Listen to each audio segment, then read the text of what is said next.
Tips and tricks for the ice bath. Are there times you shouldn't go in, like right after a workout or before bed? How do you keep yours clean? We'll be diving into this and so much more in today's Q&A episode.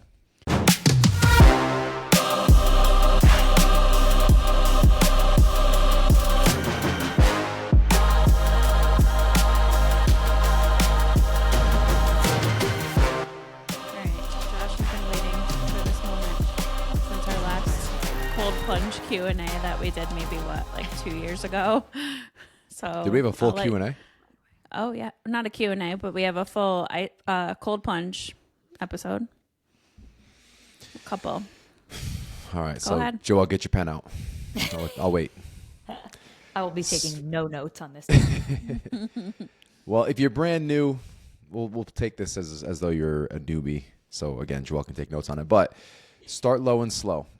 If it's just, hopping in the shower and maybe it's not even all the way down to as cold as it gets, get in there for 30 seconds. Just feel it, experience it. And your big thing there is just breathing through. So you're going to start practicing using your breath to get through these moments of high stress. And then ideally, this correlates to real life. You notice it in real life. Something's happening. You catch your breath. So 30 seconds doesn't even have to be all the way down. Just something that's uncomfortably cold. And then you eventually want to work that down to as far low as you can get that temperature just from the bathtub or from the shower, whatever it is you're doing. Ideally, like when you hit your stride, if you're anywhere between 2 and 4 minutes, like you're golden. You don't have to extend this out to some crazy temperature, to some crazy amount of time.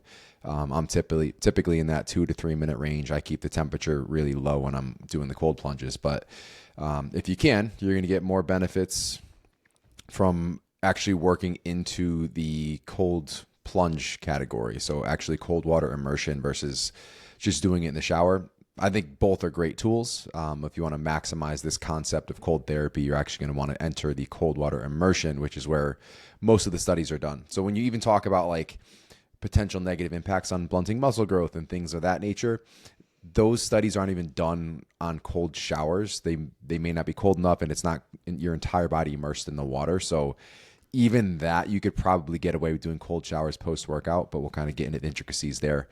As far as setup, I know they asked about keeping it clean, so we'll just kind of go down and break down protocols. As far as setup, you can do this with a stock tank. You can get this at any, like, whether it's a home improvement store or Home Depot, or, we've got Tractor Supply everywhere, just your standard chrome stock tank that people use for livestock or for planters. Just make sure you have enough room in there for your legs. Doesn't have to be huge, but you want to be able to get down to the base of your neck and have everything else submerged. You can throw some ice in there. You can just, load up the hose. If it's winter, maybe you're changing that out once a week. And that's what you're doing for clean maintenance, I guess. We have quote unquote upgraded. We will not be spending $5,000 on a cold plunge specific tub. We have upgraded to a chest freezer, which you can find on Facebook Marketplace for like $50. I don't fit in those. Like I bought a really cheap one from Home Depot. Before I caulked it and did a bunch of things, I'm like, let me just check because this looks a little tight. My shoulders physically would not fit in. So I actually had to bring it all the way back and get the next one up. So I ended up spending $500 on a new chest freezer, which pissed me off a little bit, but it is more convenient. So from that point, you can actually go on Amazon and get a temperature regulator. Excuse me. It's like a cable you can drip into the side. So it just hangs out in the middle of the water there. And depending on the temperature, your your chest freezer is going to turn on or off. So you plug in the chest freezer into the cold outlet, so the cooling outlet. And if the temperature gets above whatever you set it to, it'll turn the freezer on, bring it back down, and then shut off. So it's nice for, first of all, not turning it into a giant ice cube. And second of all, just general temperature regulation. And then I use an aquarium, not a bubbler, an aquarium filter. It's got the UV light on it as well as the standard mesh filter inside there to keep it clean. And I'll still change it every 3 weeks, every month or so. If the water starts looking a little suspect, we just flush it and we start over. So that's your setup. As far as getting into the actual tub, same concept. You're going to work the temperature down slow. When we got that, I started at 45 degrees and I've worked that down to 39. I went to 37. I didn't love how I felt after that. That was a little too much. Once in a while doing the super cold dip and I'm okay, but typically 39 degrees, 2 to 4 minutes. Yeah. That's why I haven't continued during pregnancy, because Josh had it so low that I was like, I took the first trimester off and then I was fucked. I couldn't start at 37 degrees. So that's why I haven't Well, been we do doing have it. this thing that's called a shower. I When know. it's negative how many degrees with this wind chill right now, I'm doing that right now. Like I'm not even fucking with the cold plunge. It's not enjoyable. Just being outside is not enjoyable. It's never So enjoyable, Josh. it is. No. So here's the thing. I've scaled back. Okay, let me take another step back. If you're new to the podcast, I am anti cold plunge, and Josh is Anti-cold very plunge. pro cold plunge. Just because, I mean, ask my wife, my mental health is entirely different when I'm doing it regularly. It's my ability to handle certain stressors. I did this for mental resilience before there were any discussions on potential impacts on physical health. This is for my mental health. That's why I do it. I feel incredible the rest of the day. But timing, frequency per week, I was doing them daily. That is a lot of stress in the body, so you have to keep that in mind. So I did scale that back to 3-4 days a week. But if we're away, I don't get right back into it. We were at your house, and then it took me another week to start doing this again. Like my body will crave it. Like I'll kind of have a Could have funky jumped day. in our pool and called that a cold plunge. I could have. I would have. It's actually probably like frozen over. I was last year when we had the stock tank till I was taking the hammer, chiseling it, trying not to wake the neighbors up. I felt really bad because like dong. He'd dong, be out there dong. at 5 a.m. like hammering ice. Hammering ice, sticking myself in there. And that was 34 degrees. And I was doing that for like a minute, trying not to die. But I'll crave it. Like even before I get to that mental haziness, like my body's just like, it's time. Get in there. I'm craving the cold. And this is coming from a person who hates being cold. There's nothing I hate more than being cold, which is why I was drawn to it. So anyway, standard protocol, 3-4 days a week, you're golden, 2 to 4 minutes. Low and slow. Like don't shock your body. Don't jump right into this frozen pond and start doing that on a daily basis. Like you need to adapt. There's a cold adaptation process that takes place. So what I'm doing, you're not doing from day one. Start with the showers. Get your stock tank if you want. And slowly bring that down. All right. Next question is from Brianna. She said, what are some of your favorite book recommendations on self-improvement, specifically health, meditation, etc.? Josh, you want to kick it off? I have a couple I can share. Joelle, maybe you can think of a couple too. I can't read. Josh, you've been I'm on not a reading big- kick. Yeah, not a huge reader, but I have some in mind. So books are, I know you like nonfiction. I'm sorry, you like fiction. I like both, but I've been reading more fiction to like calm down at night. We've been in such a grind the past few years that everything's been work or like personal development, work development. So I bounce back and forth between something spiritual and then something that's going to help me with business. One thing before I even get into Rex, I always want to preface, don't be the serial information consumer. Like if you're doing all these things, especially on the nonfiction side, which this question was asking about personal development, like don't just read and not apply. That's like hiring a coach and just having a lot of conversations and doing nothing with it. Like you need to take 1, 2, 3 things if you really connect with a book, if you really connect with some piece of info and start applying it. So I'll go through a few of my more recent books, but like I don't have a favorite. Like I just love to pick up the next one and continue on while writing down how I'm going to apply this book. Okay, here's what I'm going to do. Here's how I can apply it to business. Here's what I'm going to implement in my spiritual life. So keep that in mind. Just make sure you're actually taking action with this stuff. But Jay Shetty, Think Like a Monk, probably was one of the first that kicked me off on this spiritual journey, and especially kind of toward the Eastern concepts of not religion, but just kind of general spirituality. I think it strikes a nice balance. For those who aren't familiar, he actually went, I believe it was 2 years he was a monk for 2 years, and he ended up coming back because it was just too much. But he tries to kind of take those concepts that he learned and apply them to real life and like how you can think about things certain ways and just different approaches and dipping your toes into the spiritual realm. So Think Like a Monk by Jay Shetty. I would say Thich Nhat Hanh, any book by him, like he has been my spiritual leader the past few years.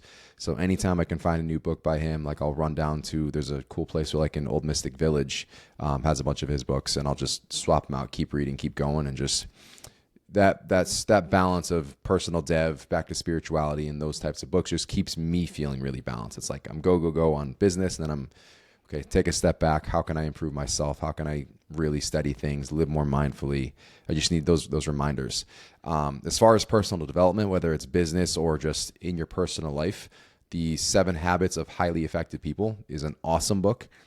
Just some general principles and kind of giving you a new lens to look through as you continue to evolve within your life. Just kind of opening your eyes to certain things. And there's one specific example within the book that was really eye-opening, and like we can apply it to coaching in the same kind of philosophy. There's this, doesn't start out as a chart, but there's a bunch of numbers on this page. I think there's 30 or 40 numbers on the page. It's like, all right, see how fast you can find 1, then 2, then 3, then 4, then 5, then 6. And like, it's like, all right, do it, time it, say it takes you 5 minutes or whatever. And then they give you this bracketed chart. So it looks like a tic-tac-toe board, or gives you certain quadrants. Maybe it's just the four boxes. And it's like, all right, here's the pattern. These numbers are in quadrant 1. These numbers are in quadrant 2, quadrant 3, quadrant 4. So I believe it goes 1, 2, 3, 4 from quadrant 1, quadrant 2, quadrant 3, quadrant 4. And it's like, this is the foundation. So when you look at things through a certain lens, or in our example, when you work with a coach, at first, everything looks like this big scrambled mess. There's all these numbers and you're kind of scrambling to find all the pieces. But once you get that little bit of direction, it's like, okay, if these are in quadrant 1, I know to look in here. And it cuts your time by like 300%, whatever it is. So if it took you 5 minutes, maybe it takes you 42 seconds, something along those lines, to find all those numbers. So it's just really cool to look at things through that different paradigm, and just kind of have those foundations to run through. And then kind of bouncing back into the middle of those, I like anything by Ryan Holiday. So he's got his series like Stillness is the Key. There's a Discipline is the Way. So there's a whole series on like those types of books. He's also got The Comfort Crisis, which is awesome. Like, we are all very comfortable being comfortable, and it makes it much harder to be uncomfortable. Making a face like that's not Ryan Holiday, is it not? I don't think that's Ryan Holiday, because I had that on my list. No, that's Michael Easter. Michael Easter, my fault. Same lines, similar same lines. Vibe. Similar lines. Yep. And then randomly, so when like one of our favorite places to go is Barnes and Noble. Kai gets a book, Cora gets a book. Sometimes you get a book. I'll usually grab a new one unless I like speed ordered 7 off of Amazon. And Cora happened to grab one off the shelf the last time we were through. It was the Book of Secrets by Deepak Chopra. So another spiritual book. But again, giving you these different layers to kind of look through life upon, and like, I don't know. It's just giving myself different perspectives. I think in this day and age, when it's so difficult to have a conversation where there are so many disagreements, and like just being able to be cool with those disagreements, those kind of books and those kind of filters just, again, give me a more well-rounded approach. So I appreciate those things. Cora found it. I read the back. I'm like, fuck it, let's just take it home. And I enjoyed the book. So it was those are a few. That Cora grabbed it from the shelf. Exactly. So don't worry about finding specifics, guys. If you want to pull some from these lists, awesome. But it's just something grabs your attention, learn from it, apply it, and then grab the next one. I also think it like kind of depends on what you feel like you're needing in a specific chapter of life. Like, do you feel like you're needing something on grit and mental toughness versus something spiritual versus something educational versus like how to have more self-compassion versus, grit and mental toughness. So I think it's also just a matter of like what you're looking for and hoping to take away from. 1000%. I think when it comes to like training and nutrition too, like I really don't have books I recommend to people because it's changing so constantly, but also like, I don't know, maybe you have one, Joelle, but there's not one I can think of that I'm like, yes, use this as your nutrition Bible, or use this as your training Bible. Like, it's really a sum of a lot of different methods and techniques, and that just doesn't, maybe we should write a book, guys. But there, like, people constantly ask me that, and I struggle with it because there just isn't one. And I think books are where you see a lot of like the fad diets start. Like, I know when we go on Barnes and Noble, there's like the Atkins diet book, and like all the diets are there lined up for you. And it's just like, I would not recommend really any of these. A lot of books are about like one dogmatic approach. Yes. Taking a stance, at least in nutrition and training. It's like they're writing a whole book about that diet, or they're writing a whole book about that training style. And if you have listened to this podcast more than twice, you probably should have left a review. That we that's the 3-time rule, Josh. But you've probably heard us talk a lot about nuance and context, and a lot of times like fitness and nutrition books don't have a lot of nuance. No. Which is why it's like, pick up the one that's speaking to you now and keep everything in context and like understand the perspectives, and then apply the things that actually make sense for you. That's why there's no one size fits all approach to anything, books, whatever.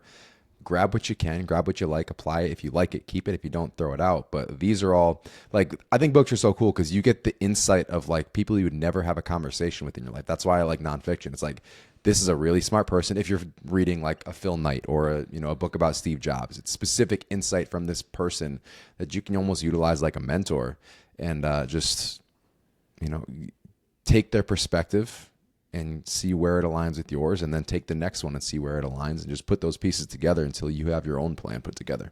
One book I am wanting to read. Oh, go ahead.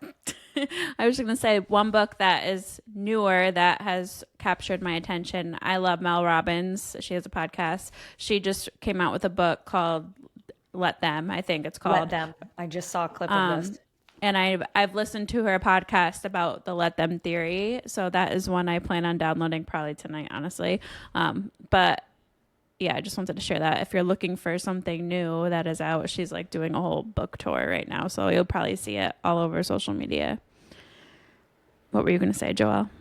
I was going to say I in this season of life, I'll say like the last few years of just building businesses, building babies, reading has not typically been something that I'm drawn to from a habit standpoint, because first of all, I haven't read fiction in I don't even know how long, probably since I'm like a child, because I associate reading with learning. And I always feel like if I'm going to be investing time in reading something, I want it to be something that benefits me and further develops a skill or something like that. And so then it became that reading felt like a chore, and like it doesn't feel fun to read. It feels like work to read, like I'm trying to learn something new. And so I really kind of got away from reading the last few years. And in recent weeks, Brant and I had a conversation about like, hey, let's at the end of the night, like instead of watching the extra episode or whatever, like let's get in bed early and read a book. And we have been doing that pretty consistently. And for the first time, I actually have like multiple books on my nightstand, which I didn't think that I could be the person to like read multiple things at once. Like we don't even like to watch different shows at the same time because of crossing plot lines. But the 3 books that I am reading between right now are 3 very, very different books. And I'm choosing based on like my mood that day and what I feel like I need at the end of that day. I'm choosing the book based on like, okay, what am I feeling like I need? Like this one is more about parenting. This one is not really like a story and a plot line, but it's more so just like little excerpts that make you think. And so I all of that to say, maybe you do have like your fiction and your nonfiction and like your personal development, and you oscillate between those depending on what you're feeling like you need that day. I have a stack of like 7 on my nightstand at all times. And like at first I was doing that. It's like, what do I need today? And then I just found myself jumping too much. I'm like, I need to commit to one. And it gave me motivation. It's like, I need to finish this one so I can read the next one. And it was just a never ending cycle. But I tried that. I personally can't absorb when I'm doing the 2 or 3 at a time. That's fair. Yeah, I'll do fiction and nonfiction, but if it's like you have literally a stack of nonfiction books on your nightstand, and I could not do that. But almost toppling over. That's that many books. All right, let's move on. Next question is from Daria. She asks, do you have any programs you would recommend for mobility? Personally, no. I don't follow a mobility program. I know Coach John does something. He just tagged something. I know he used to do like Smooth Panther was one that he followed, but I feel like he just tagged one the other day. Someone messaged me this morning because they saw us doing the squat elbows thing, and they're like, what kind of mobility work do you do? Like, oh, what just happened? Your light turned off. My light died. I thought it was plugged in. That's weird. Someone messaged me saying like, what is the mobility program you're doing? I'm like, I don't Nothing. mobility work. Yeah, like I don't do that. Well, that's the thing. Like, some people are just naturally very mobile or hypermobile, and if you are somebody, must be nice. If you are hypermobile, you don't need to be doing specific mobility work. John wrote shout out at Primal Mobility That's what it was. and the hashtag End Range program for helping to keep my joints and ligaments lubricated. What'd you say he was doing before? Sex Panther? You thought that was Sex No, Panther? Smooth Panther. Close. Smooth Panther. 60% of the time, it works every time. I want to figure out what's happening with my light. So as the not naturally mobile person, Marcus Philly has a nice one. I think it was just like a free download. It's just like 4 separate ones you can plug in. He's Look Good Move Well, I believe is his, Marcus Philly. So it's literally 2 or 3 movements based on whatever day that you're on. You implement that before and then after your workout. Just something that gets you loose, something that gets you moving, and then something to kind of open you up at the end. Yeah, he's a good dude. That, and then what was we've typically done like way back when Ramwad, which is now pliability. It's now pliability. So I mean, I enjoy. I feel they pick your skeptic as far as what that's actually doing for you for lasting mobility. But I mean, I would do it before bed, help me fall asleep a little quicker, and I felt pretty good doing it. I mean, I can also just add that maybe Project B could have something to do Project B is going to have all the things with mobility. It's going to have all the things, but we can't promote it to you yet because it's not here yet. Wink, wink. All right, Taylor said, "I'm weaning breastfeeding and calorie adjustment is her question. She's currently tracking. How do you adjust for the lost energy expenditure?" I personally would not change a single thing. I agree. I agree, because for all let's say you're eating 2,300 calories right now, you start weaning and you're still maintaining your weight on that same 2,300 calories. That's a win. Need to bring them lower. Yeah. Always eat as much as you can. Yeah. I would not adjust unless you find that, you're tracking pretty consistently right now and then you start weaning and you're suddenly gaining weight and that's not your goal, then you can pivot and adjust. But I wouldn't try and okay, well, how many calories is it per ounce of milk that I'm producing? And now I got rid of that feeding and now I'm producing 3 ounces less and that's 75. I would not drive yourself. That sounds stressful. Yeah. Melissa asked, TLDR, can we talk about weighted vests for women, especially aging women? I've also seen a lot of reels recently of women especially wearing weighted vests on their walks, but she wrote more context. I feel like weighted vests are being talked about everywhere these days, at least on my feeds. Maybe after multiple high profile podcasters, authors, influencers have mentioned the benefits, maybe not. I'm just kind of like, really? Another thing? Is this an important thing that I need to be using? Or is it more of like a nice bonus? Or is it not necessary at all? So Melissa has been a client for she's probably one of our longest term clients, probably 9 years now. And she lifts regularly. She tracks her macros in most seasons. She's doing all of the basics. So what is your take, guys, on her adding in a weighted vest? Is it something we need to do? What is the purpose really of doing it? Josh, I know you have one. So well, Joelle's gearing up. Let's let her in. Gosh, just watching my face.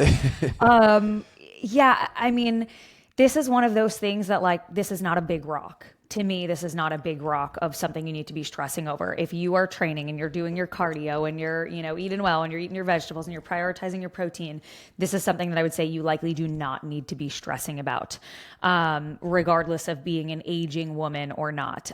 My guess is the argument there is that you are, obviously adding almost an additional component to stressing the body by adding more weight to your walks or adding more, literally adding more load to whatever you're doing, whether it's a walk that you're walking with the weighted vest on or you're doing exercise with the weighted vest on. I would not hyper inflate the importance of needing this. If you want to try it and you're like, oh, cool, it might be cool to do step ups with a vest on instead of holding dumbbells, or I don't have another set of dumbbells, so maybe I'll get a weight vest instead. And if you want to work that into your training, I think that you could, and it might be fun to play around with, but I would not consider this a must have item or a necessary thing by any means. And honestly, it gives me a little I'm sure they could be very cool. Never used one before. It gives me a little ankle weight PTSD because back in like eating disorder days, I used to see women all the time, like just like ankle weights and like add ankle weights to your walks and just like to burn those extra calories. And it gives me a little PTSD there. Hey, Liver King wears ankle weights for his walks. Does he? I believe so. Does he really? Yeah. Interesting. He's got the Because the vest, 5-pound carries ankle weights are gonna kettlebells, and then ankle weights. Well, what's your And take? then he drags a sled. I like this question a lot. So a couple different things. As far as what you like, I like that you specifically asked, is this another thing I need to be doing? You don't need to be doing much of anything. Like if you are lifting weights and you're doing some form of cardio, everything else is just a variable by choice. What do you prefer? And it probably did start because 2 podcasts brought it up, and then everyone said, okay, what are you using? And it became a big conversation. I know this went viral probably 2 years ago on Huberman's. Like men were starting to ruck. That's the term. Taking your walk with a weighted pack, you're rucking. And they have some fucking expensive ruck vests. Granted, a lot go to good causes, like if they're made by former military members. So cool. But you can get a weighted vest that's not like the standard ruck pack on Amazon. That's like 60 pounds for maybe $100 versus like $200 or $300 for a quote unquote ruck pack. But it's just another option for you. Cool.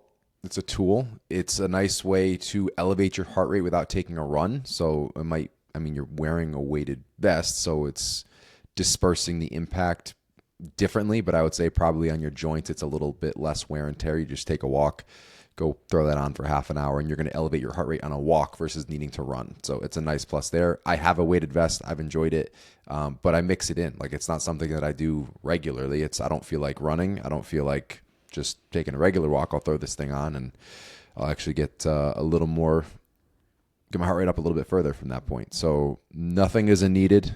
You don't need to ruck. You don't need to throw on the weighted vest. It's just a nice option if you're craving something different. You're doing battle ropes one day, you're taking the run another day, you're doing sprints another day, you're doing the rower, you're doing the air bike, you're doing the Peloton, whatever it is. Like if you're feeling something in a certain season, roll with that. And when it gets stale, pick another one. I would also just say, I don't know, Josh, does your vest have the capacity to like, can you change the weight of it? Yeah. Okay. I would say if you're going to get one where you can modify the weight of it. I think you can like add and subtract pieces of it. Yep. But where I could see it being problematic in terms of like, you mentioned like injury and load on joints and things like that. I could see it being problematic for someone who is not exercising, let's say, and now goes and gets a 25-pound weight vest and there's no progressive overload. There's no gradual increase. We just go from walking with our body weight to adding 25 pounds to that could be problematic. So I would just say if, start small, go gradual. And if you are going to use it, use something that can, like the weight can be modified. Yeah, a lot of the vests, they'll have those individual compartments and you can just pull the packs out of them. The standard ruck vests, I believe, are like specifically made plates, so you can add and subtract from those. I think this blew up. I see a lot of people who are doing 75 hard use weighted vests. So, and with it being January, New Year's resolutions, there's probably lots of content going around of just he that. just relaunched it, the push for that January. So I would assume that's where it's coming from too, if it's on your feet a lot. But yeah, I've worn Josh's a couple times, like last year. You're wearing I remember one right now. You've been wearing one for like 8 months. Don't need it now. But yeah, I remember it snowed last year and I was pulling the kids in a sled and I threw it on. I was like, let's see what this is all about. My traps hurt so bad. Oh, interesting. It was like, because obviously it's going over your traps, but like I was like in pain. So just keep that in mind too. But that goes with what Joelle, you said about progressing slowly. All right. Lindsay asked us, she's starting marathon training. She switched to hybrid from Build. She loves that option. She asked if we'll be coming out with a full marathon program to follow. I would love to. It probably won't be in the immediate future, but it will be something that we add into the app because we have the half programs on there. But not on the top of the list at the moment. And you'll figure out why soon, hopefully. Thoughts on Spedience equipment. I think I'm saying that right. Let's dive into that first before she asked another question too. From my understanding, I did a quick Google search. Spedience is kind of similar to the tonal machine, which if you guys haven't seen that, it's basically this like piece of equipment that goes on your wall, and it's basically like a cable pulley Yeah. system that you can adjust the resistance of. And I don't know what it goes up to as far as weight. I think it's expensive. It's easily a few grand at least. So I wouldn't say it's my first choice for most people. If it's something where it's like you have it available to you at your work or something and you want to use it and try it, sure. But I don't think personally a cable system that probably is going to limit you in some way as far as movement pattern as well as overall resistance is the best way to go about resistance training. That's You just can get my a full opinion. cable tower, like with the press downs, with the standard handles, with the rows, with the pull up bar for $1,000. So you have a lot more variety there. But even just as far as like bang for your buck, you can build out quite the gym with $3,000. Yeah. Dumbbells, a rack, barbell, benches. You probably get all of that and the cable tower for probably less than $3,000. I think one of the biggest draws, I'm sure, for people is the fact that it has like a screen, I believe, and like someone coaching you, like a trainer is there with you, obviously not correcting your form. They cannot see you, but like it's almost like you're following a class type Yeah. thing. So I'm sure that's a big draw for some people too. But again, you could also just use our app and also build out a sick home gym. You And know what we're going to have start doing? We're going your to start trainer when people right sign up there. for the app or they sign up for coaching, we're just going to send you a TV and we'll have like a recording for us. So you can bring the TV into whatever room you're following the programming with. And it's like, we're there with you. I think Yeah. the other thing that maybe appeals to people about the tonal or the expedience is that it is less equipment and it is maybe very space saving for people that don't have a gym space. Yeah. So that's Fair. the other like pro that I could see of it. If you are limited in space, don't have a, big area. Like if I was still living in the city in a 1-bedroom apartment and at that point I would just go to the gym and that's what we did. But if you didn't want to be in a gym and you only wanted home equipment, it could be a good, place to start, but inexpensive one for sure. Then her other question was thoughts on hormone pellet therapy for injuries, sleep, longevity, and aging specifically. Yeah, I wouldn't say that this is probably any of our specialties.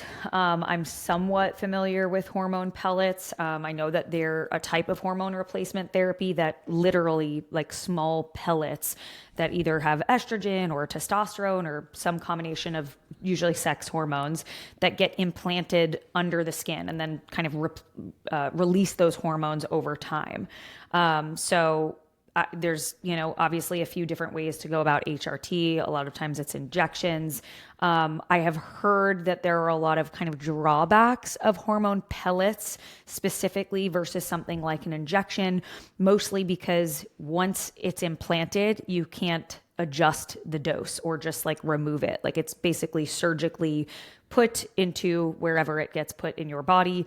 Takes usually 3 to 6 months per dose to dissipate throughout the body.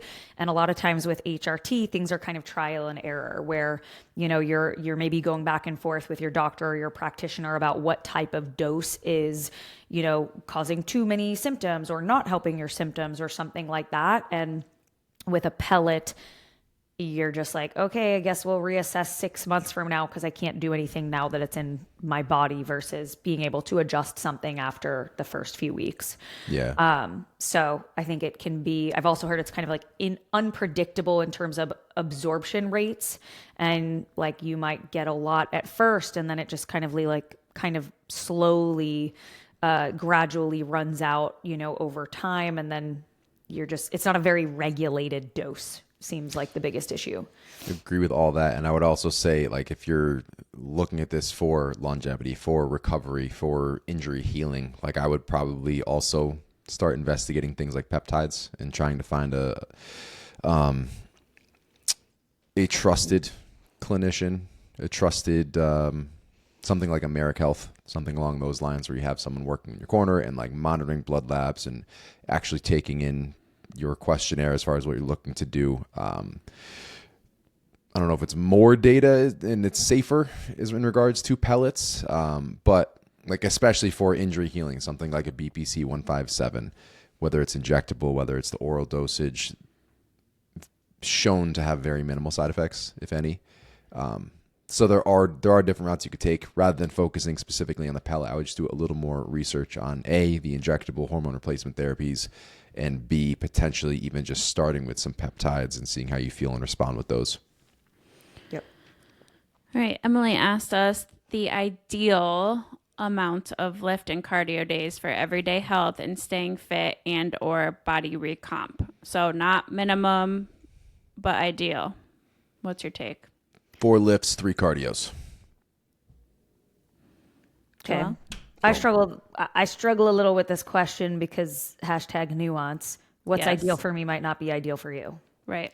So while there might be general recommendations, like if we're talking general ACSM recommendations, what is it, 150 minutes of moderate to high intensity cardio or low to moderate intensity cardio. 75 vigorous. Yep, 75 vigorous minutes of cardio. Strength training, I think, is supposed to be 3 or 4. I think minimum is 2. Minimum of 2, Minimum. but I think it's supposed to be most days of the week, which would mean 4. Yep. But I like to circle back to quote ideal amount because again, what's ideal for me might not be ideal for you in terms of what you can recover from versus what I can recover from. 5 days a week of lifting might be ideal for someone, and that might be too much for me, or vice versa. So I would start with how you are personally feeling right now with what your current regimen is, and then adjust up or down from there, but pay attention to biofeedback with how things are feeling. If you add in 3 extra cardio sessions and now you're like, I'm so fatigued, my digestion sucks, I'm sleeping horribly, I'm hungry all the time, I feel miserable, I have lingering soreness, I'm not recovering well, then like, okay, well that amount wasn't ideal for you. Or nutrition is just needs to be also adjusted. Right. You know, it's not just the training side here. So I agree. I think there's a lot of context and nuance needed here. But from a very general, broad recommendation, I would say ideally I'd like to see somebody lifting 3 days per week and cardio 3 days per week. Like that's a good across the board for me. Balance of both. It just depends though. Yeah, agreed. That's the nuanced diplomatic approach versus like if you want an answer in a very general blanketed statement. Yep. 4 and 3. Because I mean, even just look at all of our clients that we have. I don't think you could, every single person is doing something a little bit different. It's not, we give this amount to every single client that walks through Levolution's doors. Like if you compared every client's training program right now, I guarantee you there's not one that is the exact same. So, and even with the 3 of us, we've all slid on that spectrum 3 days a week, 4 days a week, 5 days a week, 6 days a week. Depends on the phase of life, depends what you're looking to do and you know how much you need it and want it. So you can have a lot of success anywhere in those ranges. There's balance, like you already touched on, there's nuance. So you got the general blanketed answer and then you understand the context of where that can go. Sarah said she loved our trolling episode. Please do more. Thank you. My question for this week is during race week, which she has a race, her first half marathon next weekend. Awesome. Should I be hitting the same amount of lifts, 2 to 3, at the same RPE I've been doing move, or should I scale back to save energy for race day? And then she asked another question. I'll tackle that one first. I would still do your same number of lifts since it's only 2 to 3 days, and you could scale back intensity a little bit. I would just make sure you have at least, I would say 2 days off before your race at minimum. So I wouldn't lift like the day before your race. And then her second question is, can you stop chewing into the microphone? Also, if I didn't notice it for what it's worth. Nobody it was did. so loud in my ear. Welcome to my world. Oh, don't get me started. If tracking at maintenance, should I increase carbs that day before or leave it as is. I mostly track protein and calories. It can't hurt anything to increase carbs. I just wouldn't change too much as far as like what you're consuming for race week, and you might even want to scale back fiber a little bit if you notice that that can impact things greatly. Like some people don't notice a big difference when they have fluctuating fiber levels, but if you're adding in more carbs, make sure you're not eating a crap ton more fiber, because that's going to give you some crazy GI distress for race day, which you don't want. So I would try to keep it as normal as possible. Maybe have a little extra of the simple carbs a day or two before, but I wouldn't go crazy. Anything else? No. I support. All right. Nicole asked us, I also have a mobility question. I know mobility can be specific to every individual, but this is similar to lifting, where I should be doing the same program for 4 weeks. How many days a week should mobility training be done? I go through the warm-up mobility in the app program, but I would be curious what mobility training might look like outside of just the warm-up. A lot of times it's built into your programming. So like for myself personally, something I've tried to incorporate in most of my programs will be things like RDLs and Cossack squats, because first of all, I'll use them as a warm-up because it just opens me up a whole lot better. My squats feel way better, and I have naturally super tight hamstrings and hips, glutes, low back, the whole deal. So that should be built into, if not every program, like at least every other, so you're getting it back in. But that's your progressive overload. You're increasing strength in those movements as you increase the range of motion in those movements, which is where, especially now, people are really talking about how you're sustaining the mobility and range of motion benefits. It's not static stretching primarily. It's not your yoga flows. It's getting stronger, activating those muscles and opening them up and keeping them there. But you have to be intentional about making sure you're going through full range of motion in those exercises. It's not going to be something that just happens if you're doing RDLs. Like if your range of motion is not maxed out, quote unquote, or where it should be, you have to be thinking about that as you're performing something like an RDL. Well, I think that's a whole nother angle to the question. You shouldn't, all your movements, you want optimal full range of motion. You want to make sure you're going through the entire thing. So if you're doing a quarter of an RDL, for sure, make sure you're improving that over time. If you're doing suboptimal squats, make sure you're working on getting that down. I love Astagrass. I know some people argue against knee health. It's made me feel better every time I do it. So again, everything that you do, if you're not at full range of motion, work towards that. But also, I don't believe you have to progress mobility like on a 4-week cycle like you do strength. It's not the same mechanism. What are your thoughts on additional self-care practices such as massage, chiropractor, acupuncture, etc.? Is it an important component to recovery and health? Joelle, do you still go to acupuncture or no? So I have dabbled in massage, chiropractic, and acupuncture quite a bit in different seasons for different things. I enjoy massage a lot. That is my screw getting your nails done or whatever else. I mean, I like to have some red nails too every now and again, also. But like my biggest enjoyment of a self-care practice would be massage.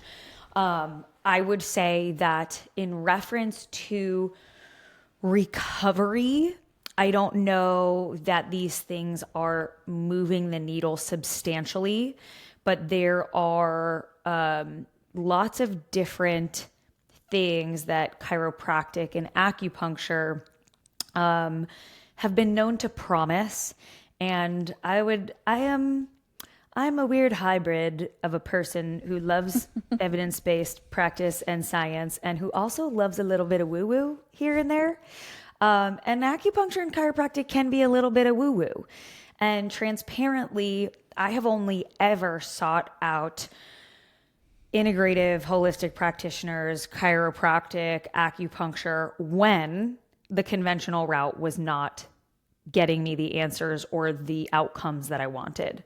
And so there have been a few instances with my own health that I have sought out acupuncture or sought out chiropractic or sought out, we had another question in a Q&A about like, when should you go the functional health route and integrative practitioner route? And like, when Josh and I, you and I both talked about this, but like when we weren't getting the answers we wanted from the more conventional Western medicine route, that's when we kind of sought out some more of the holistic things. So I think in certain instances, chiropractic or acupuncture can be really helpful. There are some, I think, very unethical chiropractors out there. So I do think that you need to vet people accordingly, because they're, if your chiropractor's like, I can help you lose 50 pounds by cracking your neck. Hi, that's obviously a red flag. Any of the chiropractic that I did personally was not really like snap, crackle, pop chiropractic. Like I first started seeing a chiropractor when I was pregnant because I just wanted some adjustments for like round ligament pain and SI joint pain and things like that. And it was really more like tissue work that they were doing, like tissue work and, releasing XYZ and just kind of manual work in that sense they're not really like snap, crackle, pop in pregnant women anyway. So I haven't really had that experience. But I've, sought out acupuncture for, my help with my periods in the past. And will I ever know if that was the thing that moved the needle when I had missing periods? Like, no, I'll never really know, but it was a practice that I was including. I have some neck issues. I was going to acupuncture for a while for my neck issues. It helped until it didn't. It worked for a few weeks, helped my headaches for a few weeks, then eventually stopped, even though I was still going as regularly. So I would say if it's something you want to explore, there's probably very minimal risk of massage, tissue work, acupuncture if you do want to try it out. But I would say that I've heard a lot of really awesome success stories about chiropractic and acupuncture, and I've also heard people say it doesn't work at all. So I would say if you want to try it, see if it moves the needle at all, especially if you're looking for something specific that you can measure an outcome. Like if I'm getting 5 headaches a week and now I start going to acupuncture regularly and I'm only getting 2 headaches a week and I haven't changed anything else, I might be able to deduce from that acupuncture has been helping, or whatever I just said, acupuncture or chiropractic. So I'd say if there's something specific and measurable that you could possibly see an outcome with, it could be worth trying. But if there's not anything like standing out that you're like, oh, I would try this for, I would try acupuncture for this specific thing, then I don't know that you necessarily see a difference. And it's not something that, I don't think any of those are things you can go to one time and be like, oh yeah, this was it. Like it has to be a very consistent thing, and that can start to add up as far as, investing money too. It's not cheap at all. It's not cheap. Again, I've done all the above. Back to big rocks of like, are those your big rocks? Probably not. I've done all the above. I've done deep tissue and like bamboo massage, which is like deep tissue multiplied. That sounds miserable. It wasn't terrible. My muscles are literally like cement, and it did nothing for me. And I was doing them weekly for, I don't know, a couple months probably. Didn't do anything. Chiropractic, I'll go like if I have a specific ache or like low back pain, and then I'll go do, 6 weeks of that. And I notice that does help, but it's specifically for like an alignment issue that I'll go to that for. Acupuncture, I had higher hopes. I've gone to a few reputable acupuncturists. Anybody that I go to has a very difficult time explaining to me the mechanism of what's happening to improve it, which is where this woo-woo really comes in. Basically centers around unlocking energy within your body, releasing the chi, allowing for more optimal flow of said energy. In my mind, because I am big on meditation, I'm big on mind over matter, I'm big on manifesting things. From my experience, I believe a lot of the benefit comes from the specific mental connection you're making. It's basically like an hour-long meditation session. I'm going to put these needles here. Here's exactly what it's going to do. You're focusing your mental energy on those areas to create this specific effect. And I think that works to a certain point. And I've heard people meditate to have incredible health outcomes. So my thought process through my experience in acupuncture is releasing this flow of energy, this specific mindfulness, kind of like the chakras. For those of you who are familiar with that, you're focusing on these specific areas to release this specific outcome. that's just my take on it from my personal experiences. Like, you're using your mind to create that, not necessarily the needle. All right, last question of the day is from Tali. She said, if you had to choose between body measurements and progress pictures for metrics, in addition to weigh-ins and biofeedback, for fat loss and body recomp, which would you choose? I find it annoying and time-consuming to have to do both. I'm team progress photos. What about you guys? I think I'm team photos. I say photos because, especially if you're doing your own measurements, you can have a pretty decent margin of error. Like, if you're not lining it up exactly in the same spot every time, or it's, you're slightly more flex, like if you're doing your bicep or something, like, I don't know. I think there's just more room for error with that, which can kind of skew things. And I think pictures can really tell you a lot more as far as what changes are happening body comp wise.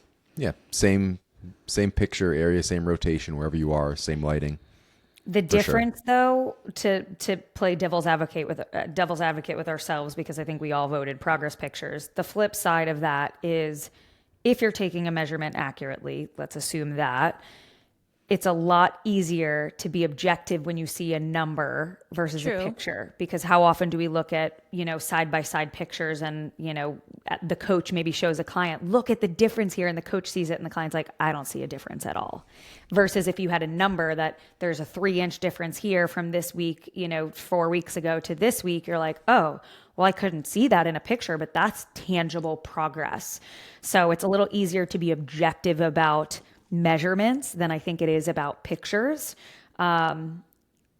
So that's the flip side. That's fair. I would say if you are more of a numbers person, then if you can have somebody actually do it for you. Like, it's easier for someone else to take that circumference measurement and be more accurate than you trying to make sure it's in the same spot. But that's my take. All right, that was all our questions. I'm blurring out, but if you guys want to throw in, are you really not going to refocus? Stupid camera. This wasn't a Q&A in the Q&A, but you guys have been getting this Q throughout the week. You want to dive into the several controversies of Element? That's not even a controversy. Well, they were talking about what? The source of the salts, the maltodextrin use. I feel like this has been repeated week after week. You guys want to clear the air. They've been asking opinions on those. It's all of the answers to those controversial takes of, like, people. It's really coming from social media. Someone is taking just a hit at Element because maybe they're with another supplement company or whatever. But people So like there was an clickbait. ad. There was an ad. I know that the dextrose or the maltodextrin. Maltodextrin. I think that's been like a thing lately. But there was an ad floating around that someone sent me to say, like, hey, have you seen this? What are your thoughts? And I'm not even going to give the other brand because we're still pretty loyal to Element. But it was another brand. On ads, sometimes people do like a comparison, like ours versus theirs. Mm-hmm. And it was the other brand, and it's showing like ours has pink Himalayan salt, magnesium glycinate, organic monk fruit sweetened with. And then it has like Element on the other side, and it's like sodium chloride X, magnesium malate X, stevia leaf extract X. And just like making it look like thumbs up on ours, thumbs down on Element. And so I went through like the ingredients with them, and I'm like, okay, pink salt is literally made of sodium chloride. So essentially the same thing there. Mag glycinate, which is what the other brand used, typically can cause symptoms of nausea, abdominal pain, diarrhea, which is why it's not a preferred necessarily type of magnesium. And stevia versus monk fruit, like, it's just another natural sweetener versus another natural sweetener. Like, neither of those is better, but when we put a green check mark next to something versus a big red X across it, it's super misleading, and it just makes the other thing look bad. And now you're afraid to drink Element because some stupid ad was like, oh, they use magnesium malate. And you're like, okay, well, the average person doesn't know what that means or know the difference between those. So, like, great marketing strategy for this other company to be like, oh, their ingredients are so bad, because they're preying on people to not know the difference and to be stupid and see that ad and be like, oh, wow, I guess Element isn't using great ingredients. We should use this other brand instead. And it's like, that's the thing though. I think right now it's very trendy to, like, eating clean is coming back around. Like, it's having its moment again. And like, whatever, like everyone's freaking out about ingredients. People are in the grocery stores talking about ingredients. So when you hear things like pink Himalayan salt and monk fruit, like that in your head may sound like the better option, but to your point, Joelle, like you're comparing apples to apples here. But it's just it's silly comparisons. And funny enough, it was a friend who sent me this. And when I wrote back to her, it's very easy to lie and misrepresent things to promote your own company. It's super misleading and a lame way to put out an ad, in my opinion. And she said, oh, thank you. I knew you'd know. I'm over here as the uneducated consumer that's just believing the check marks and the X's. And it's like, well, that's what they're hoping. They want you that to. You are stupid. Yeah. Yep. So that kind of sums up our thoughts on. There you have it. That's it. All right, y'all. Where can they find you? I'm at Alessandra Skutnik. At Joelle Samantha. At Josh Skutnik. Everything else you need is linked in the show notes.